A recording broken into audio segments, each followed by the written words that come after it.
gardant le travail sur les archives, on peut effectivement faire de la production pour expliquer qu'est-ce qui s'est passé, d'où viennent certains éléments de vocabulaire. Le pied, c'est parti d'un délire comme souvent, et c'est encore là. Voilà. À quel moment on peut se dire là, cette limite-là, faut pas que je la dépasse. Moi, j'ai une super connaissance à vous donner. Je l'ai, pas vous, donc je vous l'apporte. Mais c'est plutôt une idée de partage. Et ce qui m'a aidé en fait à pas trop faire d'erreurs, c'est justement de me raccrocher à des structures en fait professionnelles. Pour faire la solidarité internationale, ça nécessite pas forcément de voyager. Ou même vous pouvez apprendre. Les jeunesses et les assos de jeunesse, elles ont apporté une chose, c'est que c'est une remise en cause permanente de ce qu'on pense. Et en fait, on vient dézinguer, mais vraiment dézinguer des portes sur des sujets parfois qui sont tabous, dont on ne discute pas, et c'est dans des réseaux comme EED et comme d'autres qu'on peut se mettre collectivement et en discuter comme aujourd'hui.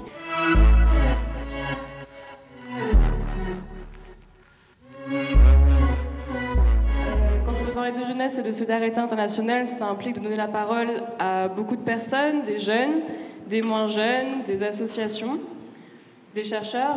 On a une chercheuse qui n'a pas pu venir, malheureusement, le Covid a eu raison d'elle. On a aussi voulu cette table ronde la plus participative possible. Donc c'est une table ronde qui a le mérite d'être ronde, pour une fois. Parce que vous êtes beaucoup à avoir des choses à dire, des jeunes, des engagés, des anciens, des partenaires, et à partager, à questionner sur le sujet. Donc n'hésitez pas à intervenir. C'est vraiment libre, il y aura pas mal de temps prévu pour ça.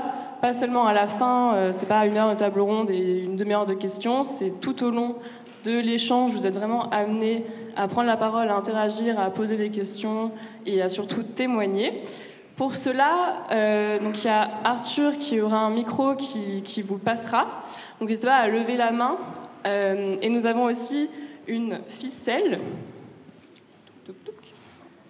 juste là, qu'on va vous passer au fur et à mesure. Donc vous passez la bobine de la ficelle. Pour ceux qui connaissent le jeu de la ficelle, l'objectif c'est que quand vous allez prendre la parole, vous allez récupérer la bobine et garder un bout de ficelle. Puis quand une autre personne voudra prendre la parole, vous garderez votre bout de ficelle et passerez la bobine. Et à la fin, on espère que toute la salle sera couverte du verre euédien. Ce qui matérialisera du coup tous vos témoignages et tous les liens qu'on a autour de ce sujet. Bon, on espère que la fête sera assez longue pour le nombre que vous êtes et que ça fonctionnera. On aime bien expérimenter. Et on vous invite aussi à utiliser la gestuelle d'assemblée que vous avez découvert ce matin et qui sont sur les murs, et notamment le signe de clarification, donc celui-ci, parce qu'il y a peut-être des termes qui seront pas clairs, des projets, des acronymes, etc., des noms d'associations, donc n'hésitez pas à vraiment faire ce signe, parce qu'on remonte pas mal dans l'histoire. On n'abordera pas seulement le sujet d'EED en partie, mais l'objectif aussi c'est d'aborder la solidarité internationale, les contextes globaux dans leurs ensembles. On part du principe qu'on est là pour échanger et on n'a pas le monopole de la connaissance ou des informations sur les sujets, mais on a posé le sujet et l'idée c'est de réfléchir et d'échanger, de poser des constats ou partager nos vécus, nos expériences, témoigner, mais que sentez-vous libre. Et on espère qu'il y aura le verre de la ficelle de partout, parce que c'est le but aussi. Donc n'hésitez pas à participer. Mais pour en venir aux intervenants, intervenantes, je vais vous présenter rapidement et ensuite on pourra commencer. On a Dominique Garret, qui est vice-président du FONGEP au titre du collège associatif, qui est aussi membre du CA au nom de la Fédération des centres sociaux de France. On a Alexandra Thierry, qui est DG adjointe, déléguée générale adjointe du CNAGEP, qui est une association qui rassemble des organisations de jeunesse et d'éducation populaire et qui sont membres du consortium Place aux Jeunes, dont on va parler aussi pendant la table ronde. On a Anna Milanovic, qui est journaliste de métier et qui est aussi influenceuse aujourd'hui, qui a une association qui a été confondée par elle et une autre personne, Acpelo, qui agit au Togo sur des enjeux socio-environnementaux. Et on a aussi Jonas Assaloko, vice-président de l'association Génération Lumière et fondateur des éditions Wagenia, qui rassemble des écrivains africains et afrodescendants. On pourra aussi échanger après. Pour commencer la table ronde, on a voulu remonter dans le temps. On est dans le thème des 30 ans d'EED. Du coup, l'idée c'était de remonter et de faire un lien entre jeunesse et solidarité. Donc on voulait se plonger même avant. Et commencer par le contexte. Donc, je vais demander à vous Dominique, par rapport au contexte mondial de l'époque, quels étaient les différents... Quel était le contexte en général? C'est toujours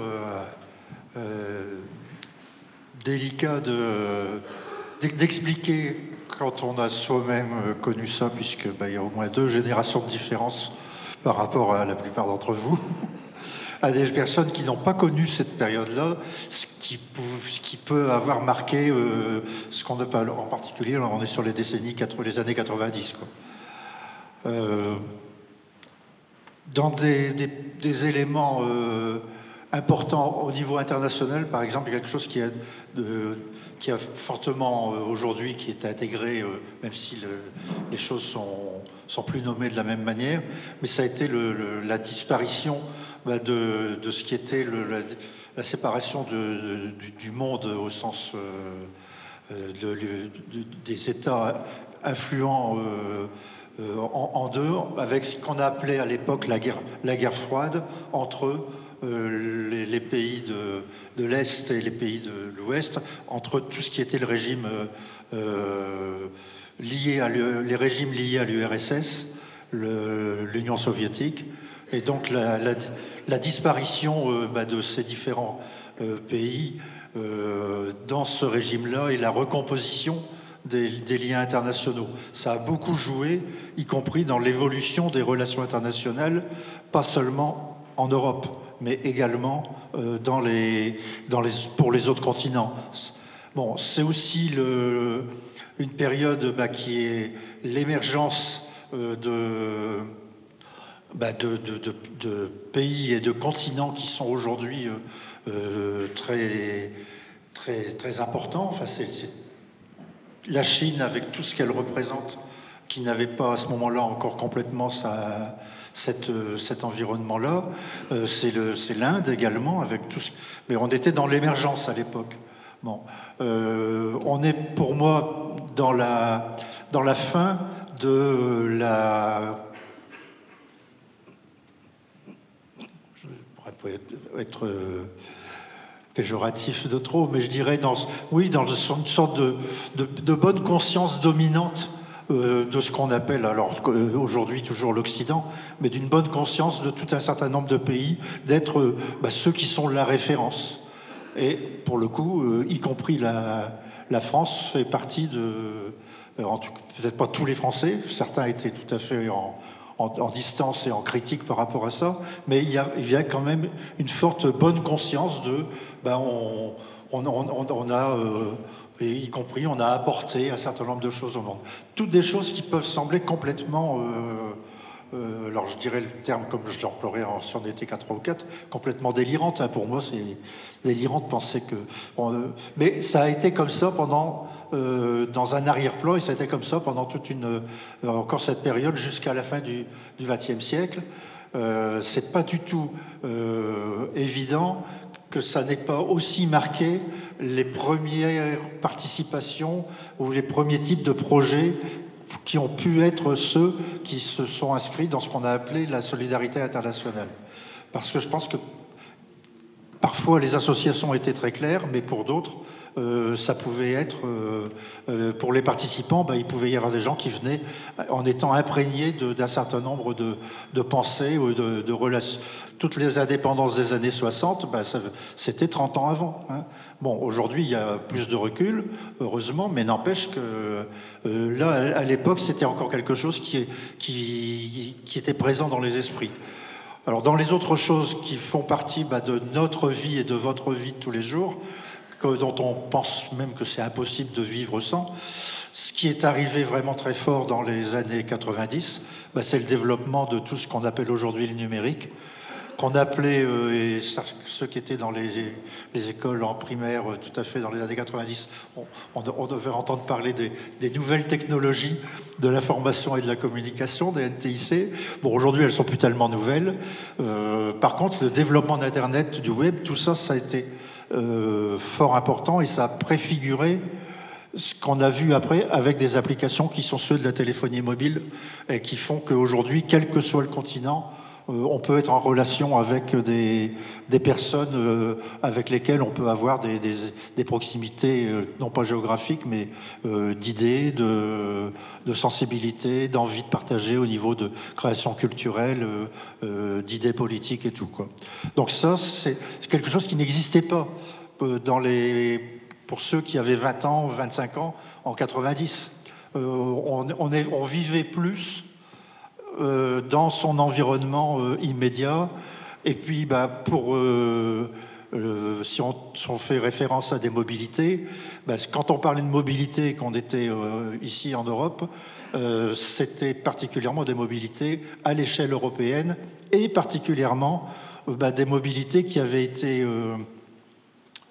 suscitées pour dire qu'il faut établir d'autres relations entre des pays qui se sont fait la guerre pendant toute la moitié du XXe siècle, et des pays qui, parce qu'ils étaient dans des empires, ont donné une dimension mondiale à une guerre qui n'était pas mondiale. C'était la guerre d'États européens, mais comme ils étaient des empires, ils ont entraîné lors de la Première Guerre et lors de la Deuxième Guerre mondiale des personnes qui vivaient à des milliers et des milliers de kilomètres.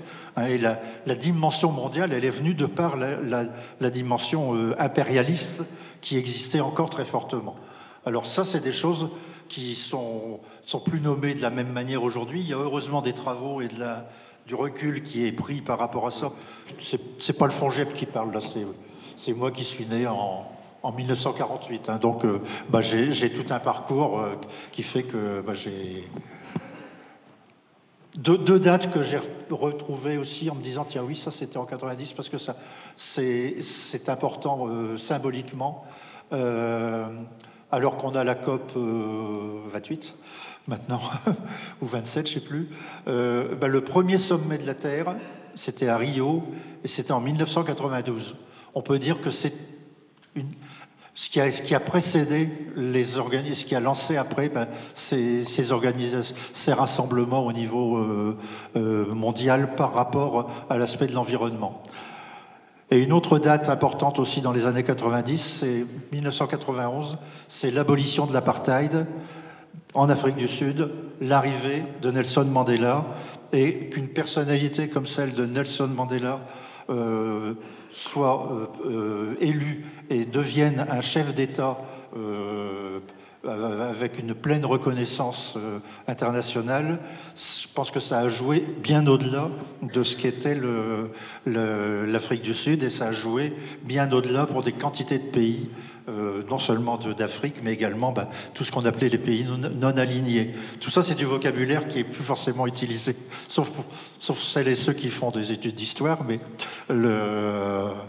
aujourd'hui, on parle des BRICS.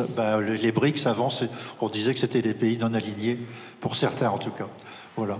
Bon, je sais pas, c'est pour dire qu'il y a, en quand même 30 ans, il y a beaucoup de choses qui ont changé dans l'arrière-plan par rapport à la réalité dans laquelle nous sommes aussi, et dans laquelle les générations qui vivent ensemble aujourd'hui, on est tous. Et donc, ça vous donne peut-être des clés de compréhension pour voir comment ça se fait qu'il y a des gens parfois qui ont l'air de ne pas avoir compris que le monde il a changé.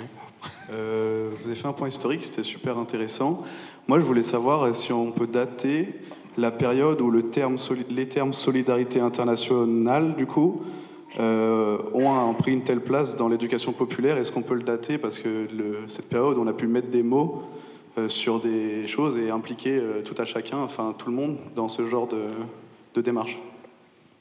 La seule légitimité, c'est d'être un militant de l'éducation populaire, d'être entré dans de développement des quartiers populaires dans le nord de la France, et puis d'avoir fait des ponts avec, à l'époque, en me disant, la première fois que j'ai entendu parler de développement et de conscientisation, c'est en lisant Paulo Freire, qui lui était en Amérique latine. Ce dont on parle dans certains pays, pourquoi ce ne serait pas valable aussi dans les quartiers où on habite, avec les personnes avec qui... Donc c'est cet enracinement-là qui a fait que pour moi, dès le départ, je parlais de René Dumont, mais il pourrait y en avoir d'autres également. Bon, il y a toujours eu cet arrière-plan en termes d'arrière-plan international et de se dire, mais on vit pas sur un petit espace, on vit pas sur un...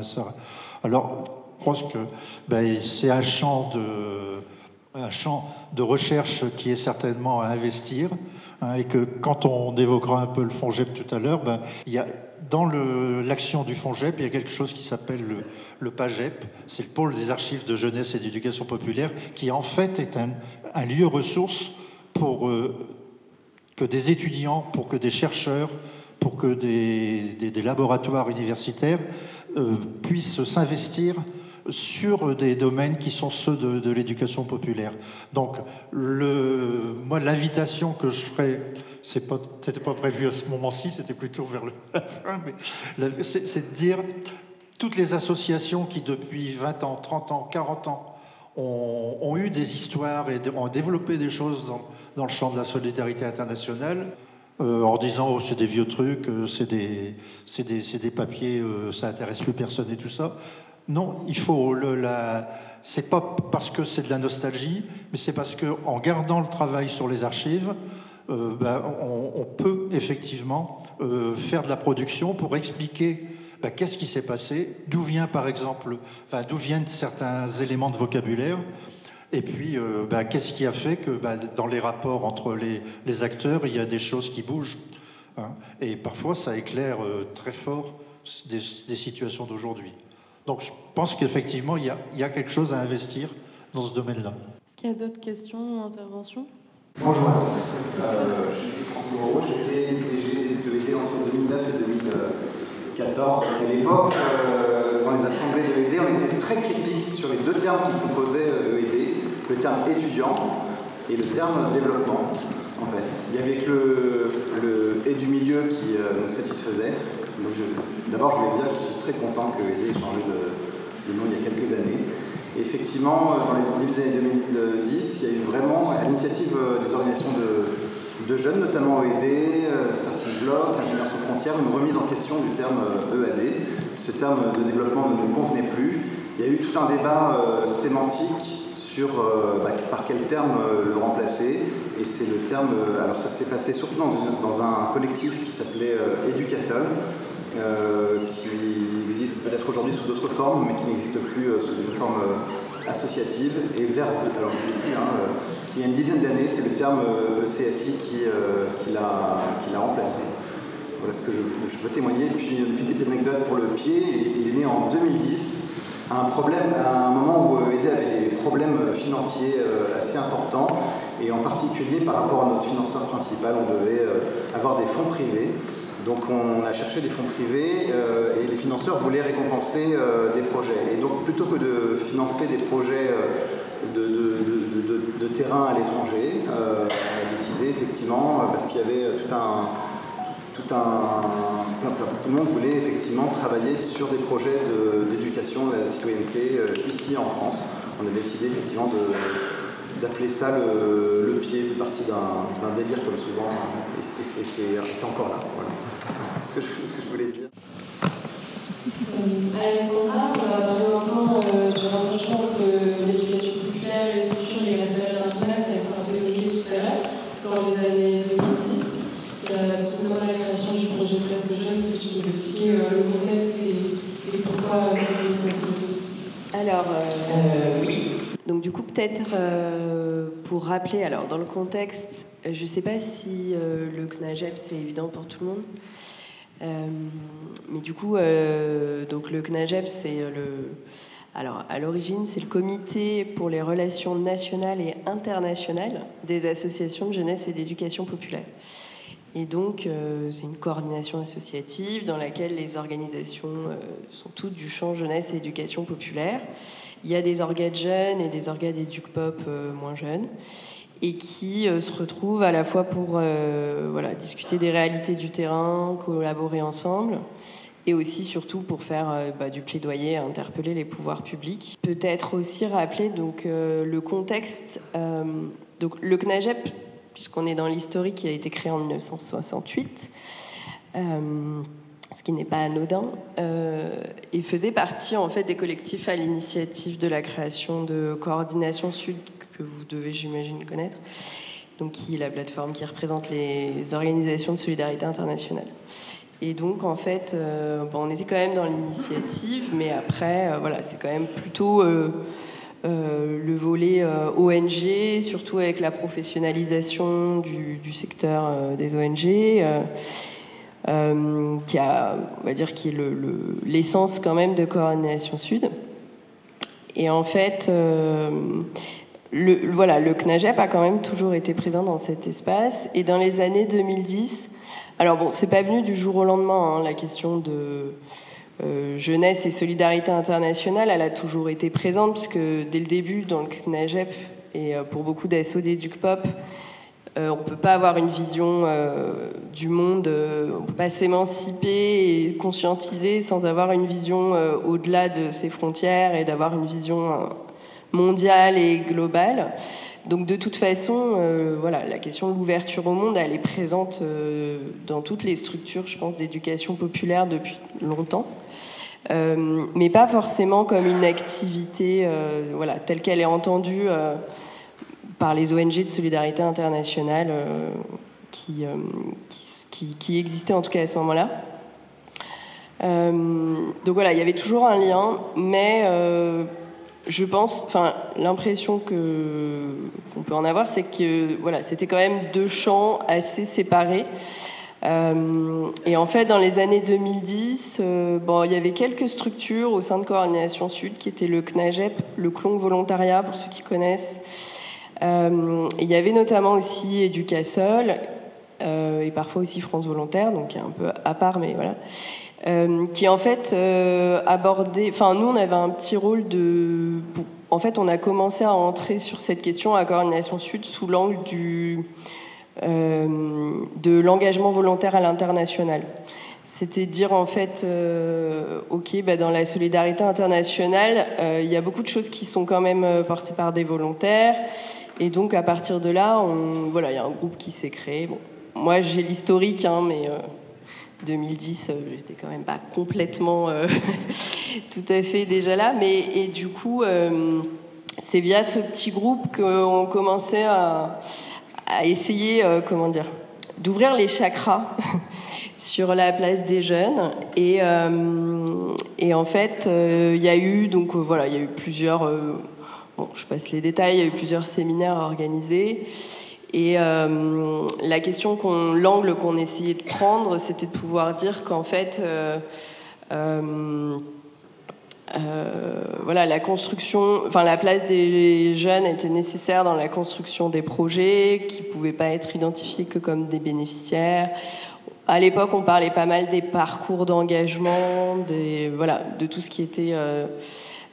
finalement, si on s'engage, qu'on est dans un parcours d'engagement, c'est qu'on a aussi, quelque chose, chacun a quelque chose à apporter, et qu'on peut pas avoir des formats types d'engagement dans lesquels on propose quelque chose, de cadré et qui correspond pas à la réalité des jeunes, qui soient ici ou qui soient sur le terrain dans lequel l'action se passe.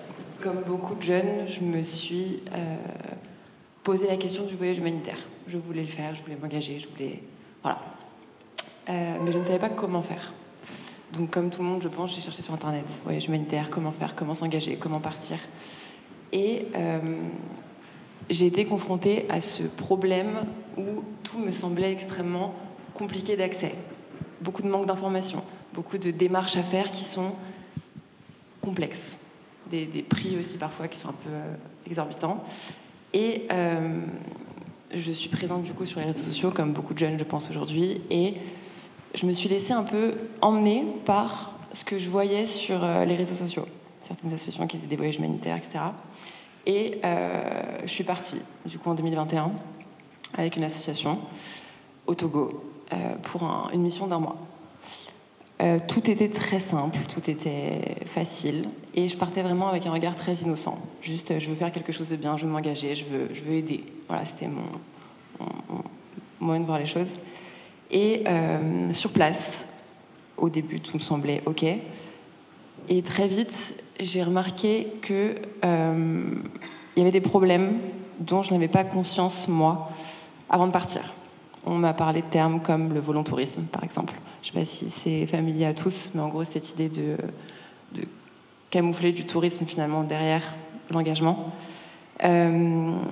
De white saviorisme, également. Donc ça, c'est des problèmes aujourd'hui qui sont très présents dans le milieu associatif. Et en fait, sur place, ma manière de voir les choses a complètement changé. J'ai vu l'engagement d'une toute autre façon. Tout était beaucoup plus grand et plus complexe que ce qu'on peut imaginer avant de partir. Parce qu'encore une fois, je reviens sur ce manque d'informations. Avant de partir, à aucun moment je me serais dit je vais me renseigner sur le volontourisme parce que je ne sais pas ce que c'est, je ne vais pas me renseigner sur le white saviorisme parce que je ne sais pas ce que c'est. Et à mon retour en France, je me suis dit qu'il fallait en parler, en fait, qu'il fallait en parler. J'étais présente déjà sur les réseaux, je racontais un peu ma vie, si on veut, sur Instagram, TikTok. Et j'avais documenté mon voyage sur TikTok à l'époque. Je suis journaliste de métier, donc c'est juste comme tout à l'heure disait Dominique, tout le monde peut s'improviser journaliste, reporter, grâce aux moyens de communication. Et c'est ce que j'avais fait, c'est ce que je faisais clairement. Et c'est le public qui me regardait, qui me parlait de ça, de ces problèmes. Et je me suis dit, ok, autant servir de mon erreur pour pas que ceux d'après fassent la même. Donc j'ai commencé à parler de tout ça. Et il y a eu un réel entrain et un réel intérêt des jeunes, parce que je pense que je parlais avec un vocabulaire beaucoup plus accessible, finalement, qui parlait à toutes les nénettes de 20 ans qui se disent « Ok, je veux faire un voyage, je veux m'engager, je veux faire quelque chose de bien ». Et on a eu, je parle au pluriel parce que j'étais avec une amie, un réel engouement derrière ça, avec des centaines de jeunes qui m'écrivaient sur Insta et sur TikTok, qui me disaient « Ok, moi aussi je veux m'engager, moi aussi ça m'intéresse, moi aussi j'ai envie de faire ça. Comment faire ?» Et d'un coup, j'ai eu cette audience derrière moi, et moi qui n'y connaissais rien en réalité. J'avais juste vécu mon expérience et il fallait maintenant que je fasse quelque chose de ça. Et c'est là d'où est venue notre idée avec ma camarade de créer notre association, donc Acpelo, où on s'est dit, ok, l'asso avec laquelle on est parti n'a pas la bonne éthique, si je puis dire. Donc, à nous de faire les choses mieux, entre guillemets. Donc on a monté l'association. Et le souci aussi qu'on a vu, c'est que souvent, quand des assos françaises s'installent à l'étranger, elles arrivent avec leurs idées un peu toutes faites de ce qu'il faut apporter, de ce dont les villages ont besoin, sans trop demander l'avis des populations locales. Du coup, pareil, contre tout ça, on a été là-bas et on a été voir le chef en lui demandant de quoi vous avez besoin. Voilà, on a 300-400 personnes derrière nous. Qu'est-ce qu'on peut faire? Qu'est-ce qui pourrait vous aider? En fait, tout a été fait de manière simple et grâce aux réseaux sociaux de A à Z. C'est ça qui nous a porté, c'est ça qui nous a apporté l'audience, c'est ça qui nous a apporté les moyens de financement derrière aussi, parce qu'on n'a pas de bénévoles avec nous, on travaille avec eux. Je me sers de ma formation de journaliste et de reporter pour communiquer et pour avoir des dons derrière. Et mon témoignage, notamment sur le volontourisme, a beaucoup fait parler. J'ai fait plusieurs interviews derrière sur le sujet. Et aujourd'hui, je pense que c'est un terme qui est beaucoup plus répandu et connu chez les jeunes. Et en fait, pour moi, c'est ça, la clé. C'est la communication, l'échange et se servir des moyens qu'on a aujourd'hui pour faire passer un message. Voilà. En étant ici, j'ai l'impression qu'on ne réalise pas vraiment les conséquences de nos actes ailleurs. Et c'est pour cela que je voulais m'engager à Génération Lumière. Notre thématique, la conférence phare qu'on fait, c'est nos congonophones, pas des Congos, pas de téléphone, parce qu'on essaie de rappeler toujours des composants des appareils électroniques. La plupart, ce sont des minerais rares qu'on trouve à la grande quantité au Congo. Et cette exploitation a des conséquences directes. Aujourd'hui, on peut acheter un téléphone, un ordinateur, voiture électrique. C'est bien, c'est la nouvelle technologie, mais on ne réalise pas des conséquences derrière ailleurs. Et c'est pour cela que je voulais m'engager dans la solidarité internationale.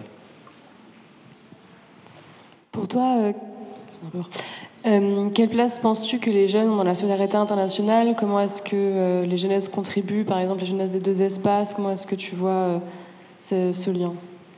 Alors, avant déjà de parler comment est-ce que les jeunes agissent, je préférais dire c'est quoi ma vision de la solidarité internationale. Parce qu'avant de parler des jeunes, c'est quoi déjà la solidarité? Pour moi, c'est une coopération. C'est une coopération, un échange mutuel entre des populations, des peuples, des institutions, des États, peu importe la façon qu'on va donner. C'est déjà un engagement mutuel, une volonté d'agir sur un problème commun. Tant qu'il n'y a pas cette volonté, il n'y aura pas de solidarité. Et comment est-ce que les jeunes agissent aujourd'hui? Comment est-ce que les jeunes s'engagent? Bon, je prends mon cas et les cas de mon association. Il y a plusieurs façons de s'engager. On peut être engagé tout en soutenant financièrement ou être engagé dans l'action, être sur terrain. Il y a ces deux formes d'engagement que moi j'ai vues au sein de mon association. Il y a des personnes qui ne pouvaient pas être tout le temps sur le terrain, mais qui pouvaient soutenir financièrement parce que la cause leur parlait. Et il y a également cet engagement des personnes qui voulaient donner de leur temps et agir. Comment est-ce que les jeunes agissent aujourd'hui? La plupart des jeunes lyonnaises, parce que je suis à Lyon, sont plus impliqués dans des thématiques liées au social et à l'environnement. De plus en plus, ça prend de l'ampleur au niveau national et international. Aujourd'hui, on parle du climat. On ne réalise pas forcément qu'aujourd'hui, si on respire, est-ce que l'oxygène qu'on respire, ça vient d'où, ou dans quelle forêt où les CO2 sont absorbés? On ne réalise pas vraiment. On dit, ouais, on est bien ici. Ou même des mégots, on peut jeter partout. On ne réalise pas combien est-ce que ça pollue. Et cet engagement-là que je vois chez les jeunes, de plus en plus de sensibilisation, surtout dans des milieux scolaires, nous, on l'a fait tant qu'association une fois, mais après, on voit les fruits que les jeunes, les élèves, entre eux, ils se sensibilisent. Et c'est ça qui est le plus important. Est-ce que vous avez des questions pour Anna et Jonas? Oui. Du coup, la question s'adresse un peu à tout le monde. Mais est-ce que, selon vous, le fait de s'engager financièrement tout en restant en France, par exemple, c'est un moyen de pallier au tourisme humanitaire ou volontariste? D'ailleurs, c'est la même chose ou pas? Volontarisme, oui. Okay. Je pense que oui. Parce qu'aujourd'hui, nous, ce qu'on a remarqué, c'est que un bénévole, en tout cas dans des pays étrangers, est utile quand il a une formation, quand il est formé pour quelque chose, quand il a un métier qui va apporter quelque chose sans non plus prendre l'emploi d'un local qui pourrait faire ce travail. Le problème souvent, c'est que beaucoup des missions humanitaires sont basées sur construire une école, construire une bibliothèque, des trucs un peu comme ça. Or, moi, je n'ai pas de formation de maçon, je ne suis pas maçon. Pourquoi? Qui suis-je pour débarquer et prendre le travail de quelqu'un qui pourrait être employé pour le faire dans le pays local et poser les briques à sa place? Enfin, finalement, ça nourrit le volontourisme. Et en effet, donner 500 € pour embaucher une personne sur place, ça va aussi nourrir l'économie là-bas et faire travailler aussi les personnes. Alors que, en fait, je trouve ça très égoïste de mettre 500 € dans un billet d'avion pour moi y aller, plutôt que de donner 500 € pour qu'une personne sur place soit embauchée. Et pour moi, c'est plus engageant parfois de faire un don que de se déplacer, si c'est pas nécessaire. Mais comment ne pas tomber là-dedans? Et à quel moment on devient je sais pas comment on pourrait dire, mais un touriste de la solidarité, même si on a envie de donner de notre... à quel moment on peut se dire cette limite-là, faut pas que je la dépasse? Pour moi, déjà, il y a un vrai travail de renseignement en amont sur l'asso avec laquelle tu pars. Il faut être sûr de ce qu'ils te proposent en termes de mission. Il faut être sûr de leur fiabilité, entre guillemets. Souvent, les assos qui tournent avec des bénévoles où tu peux venir 2-3 semaines, 1 mois, c'est pas ce qu'il y a de plus fiable. Pour moi, une mission, une vraie mission, c'est déjà sur du long terme. Et tu t'engages de A à Z. C'est partir longtemps, c'est s'engager longtemps, c'est apporter quelque chose qui va vraiment être utile. En fait, pour moi, la question qu'il faut se poser, c'est vraiment est-ce que je vais être utile? Est-ce que ce que je vais faire, ça va vraiment aider? Ou est-ce que j'y vais juste parce que j'ai envie d'y aller? Et c'est compliqué, la frontière est mince, vraiment la frontière est mince. Mais le travail de recherche et de renseignement sur l'assaut en amont est hyper important. Et parle aussi aux bénévoles qui sont déjà partis avec avant. Se renseigner aussi sur le pays dans lequel tu pars, c'est hyper important. Pour savoir comment la culture marche, pour pas arriver avec tes gros sabots et c'est ça, comme une brute et dire ok, bah, je suis là, je fais ça. Non, faut se renseigner, c'est le plus important.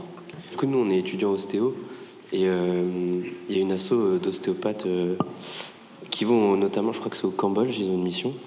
Et en fait, ils y vont ils se disent, ils ont un plan sur 5 ans, par exemple, et ils disent, sur 5 ans, on y va tant de temps, une fois par an, et donc on donne des soins ostéopathiques, et en plus, on apprend aux gens qui sont là-bas à faire de l'ostéopathie, et dans 5 ans, on se retire du pays.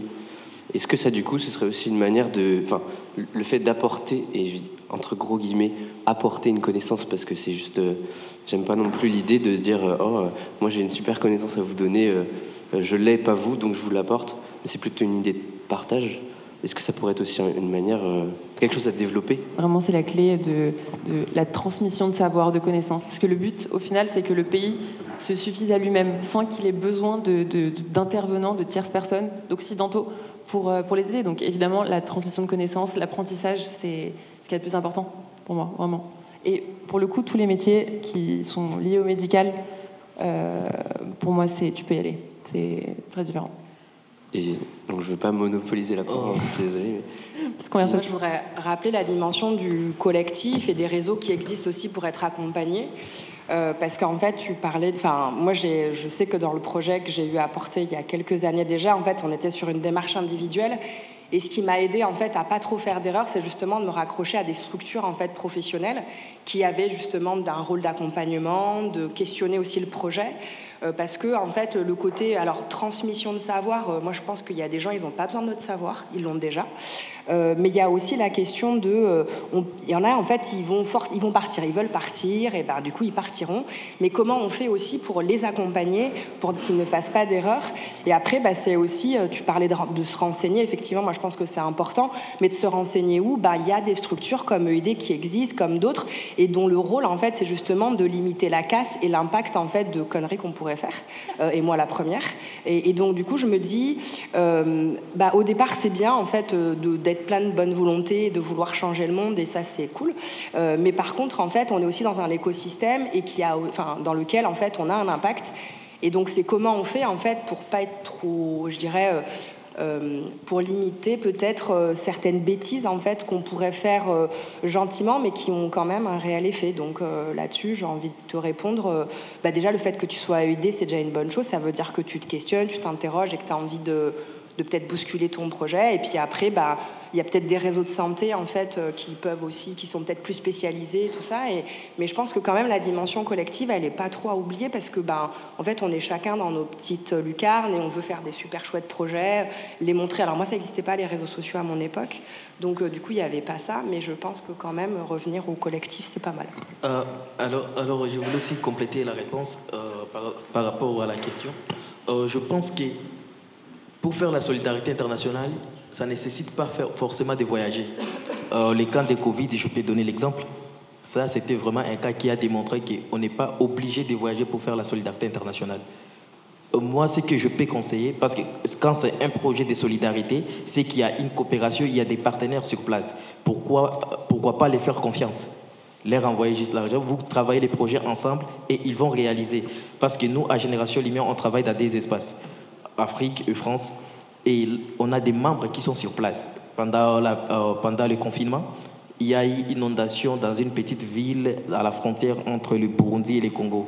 Et ce sont des membres sur place qui ont agi, qui ont travaillé. Ici, on a essayé de se collecter, de trouver des financements en ligne, des personnes qui ont contribué. Ça, c'est également un soutien. Ça, c'est déjà un engagement des personnes qui veulent agir. Il y a une certaine façon de prise de conscience chez les gens. Et voyager ne nécessite pas forcément. Si c'est un voyage d'une semaine, de 3 jours, ça, ce n'est pas de la solidarité internationale pour moi. Et également, Anna a parlé des associations françaises qui partent déjà avec leurs idées carrées. Ça, c'est une forme de colonialité. Alors que si c'est la solidarité, il faudra être décolonial. Il faudra être vraiment dans la collaboration. Bonsoir à tous. Moi, je suis Gianni, je viens d'Haïti. Je voulais remercier Anna pour son intervention et je suis tout à fait d'accord parce que moi, je faisais partie de l'association de Médecins sans frontières en Haïti et on a vécu ça, où on sent le plus souvent que ceux qui viennent de l'extérieur profitent pour faire du tourisme. Et bon, je ne sais pas si c'est dans les projets ou du moins ces appels d'offres qu'ils ont trouvés, ils doivent ajouter des rubriques et du coup, c'est du gaspillage. J'ai 2 exemples. Il y a une fois une infirmière qui était venue pour former une responsable infirmière.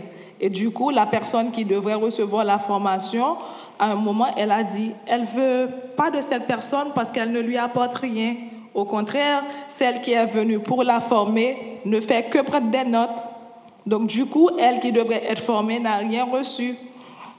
Deuxième expérience qui s'est passée au mois de septembre, on a délégué de kinés pour venir en France pour être formés.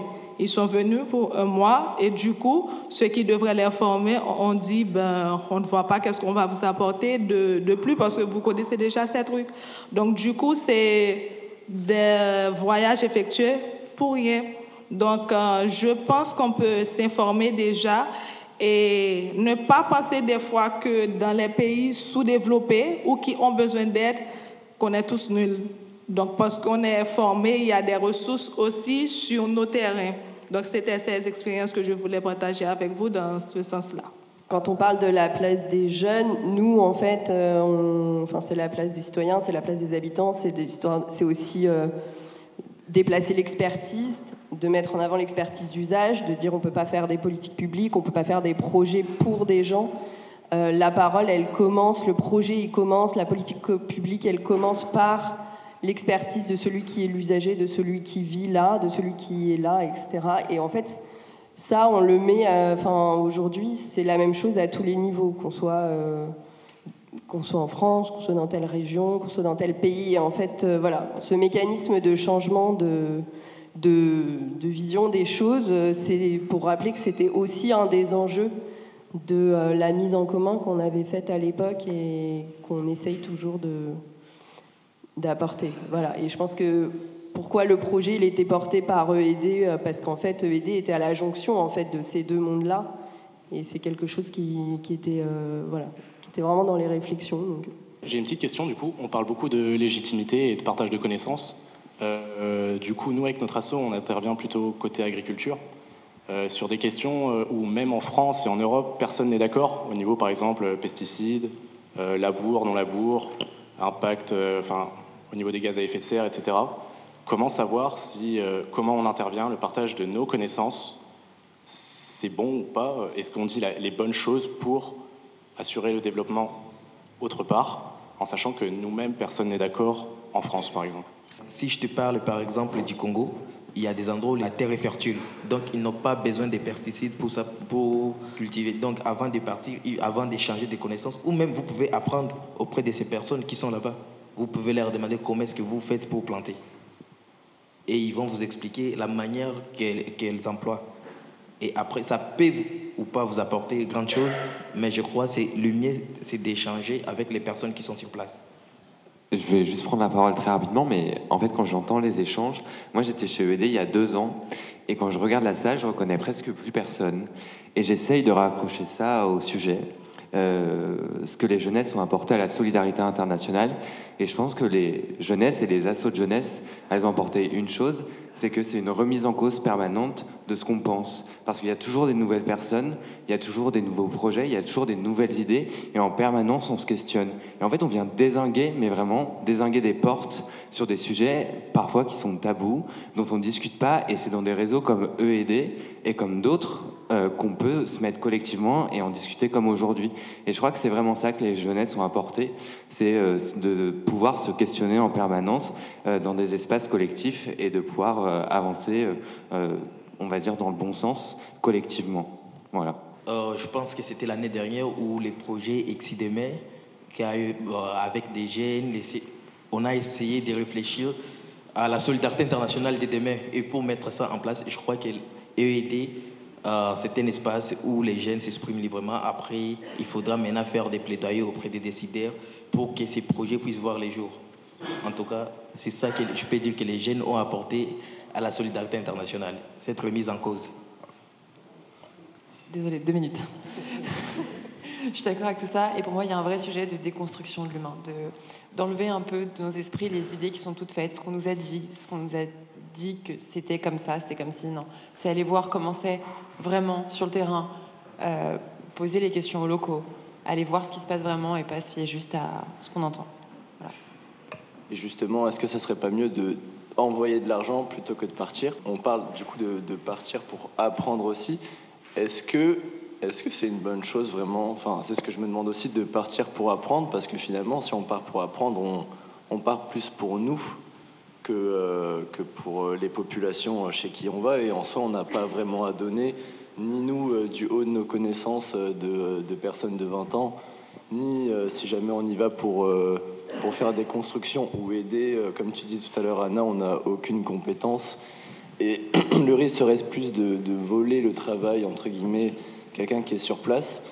Alors, on est vraiment en questionnement et on se demande comment agir au mieux. Je ne sais pas si vous pouvez répondre à ma question, mais est-ce que partir pour nous aussi, pour avoir un échange bilatéral et apprendre des cultures et des connaissances des personnes, c'est une bonne chose ou pas? C'est une bonne chose en étant en médecine, parce que les traitements des maladies, par exemple, en France et dans d'autres continents ou dans d'autres pays, ce n'est pas de la même façon. Ici, on ne parle pas du tout du paludisme, mais quand vous arrivez dans un pays d'Afrique, on te parle du paludisme. Oui, je suis étudiant en médecine en France. Moi, je pense qu'il faut traiter comme ça. Or, la réalité locale, c'est autre chose. Même l'OMS donnait je peux dire, des modalités de traitement. Il ne faut pas utiliser tel produit ou tel médicament. Or, sur place, c'est ce qu'ils utilisent et c'est ça qui marche. Ce n'est pas la façon que vous pensez ici ou des médicaments que vous utilisez ici que ça marche dans d'autres endroits. Alors, ça sera toujours intéressant d'aller et d'apprendre comment est-ce qu'ils vivent, ce qu'ils utilisent, même des matériels qu'ils utilisent. Et c'est très important. Pour moi, la frontière, elle est dans la manière dont tu amènes la chose et dans la manière dont... Est-ce que ton discours et ton action, c'est j'y vais pour aider, ou est-ce que j'y vais pour apprendre, pour partager des connaissances, comme tout à l'heure disaient mes camarades. Le volontourisme, souvent, est nourri par les personnes qui affichent ce qu'elles font, qui diffusent ça sur les réseaux, qui viennent conserver les pays sous-développés dans cette image de pays sous-développés. Et là, on parle vraiment de... Si tu vas pour apprendre, tu ne voles pas le travail de quelqu'un, tu ne vas pas pour pratiquer. Tu vas, pour moi, échanger. Et c'est de l'humain, c'est un échange d'humain à humain. Et pour moi, il n'y a pas de mal à ça, je pense. C'est important et ça débloque plein de trucs de rencontrer d'autres personnes, d'autres cultures, savoir comment elles fonctionnent, leurs historiques, les liens qu'on peut avoir, les différences, et se nourrir les uns les autres. En soi, il ne faut pas culpabiliser de vouloir aller rencontrer, parce que c'est même pas tout le monde qui a cette approche-là. Et même en tant que médecin, ça peut vous permettre de débloquer aussi pas mal d'idées reçues, de préconceptions, de choses qu'on peut avoir. Et c'est intéressant, enfin même pas que médecin, c'est tout le monde. Mais en soi, c'est aussi intéressant d'avoir cette approche-là et de s'ouvrir aux autres. Ça fait aussi partie des relations, et même dans un projet, même il y a des choses techniques, il y a aussi les choses humaines qui est hyper important et qui est à prévoir même dans les projets. Il faut prendre en compte ça et il faut se préparer. Tu as ta préparation au départ. On parle beaucoup de différentes approches des sujets, mais il ne faut pas culpabiliser, je pense, de ce côté-là, parce que c'est ça qui fait aussi la richesse du projet et qui peut aussi donner des idées pour ensuite, même dans des engagements au local, c'est aussi nourri de ce qu'on vit en tant qu'humain, donc c'est aussi important dans l'ICI, je trouve. Merci beaucoup à Anna, Jonas, Dominique et Alexandra pour leur partage, et à vous toutes et tous. Je pense qu'on aurait pu laisser la bobine de laine se terminer vu vos échanges.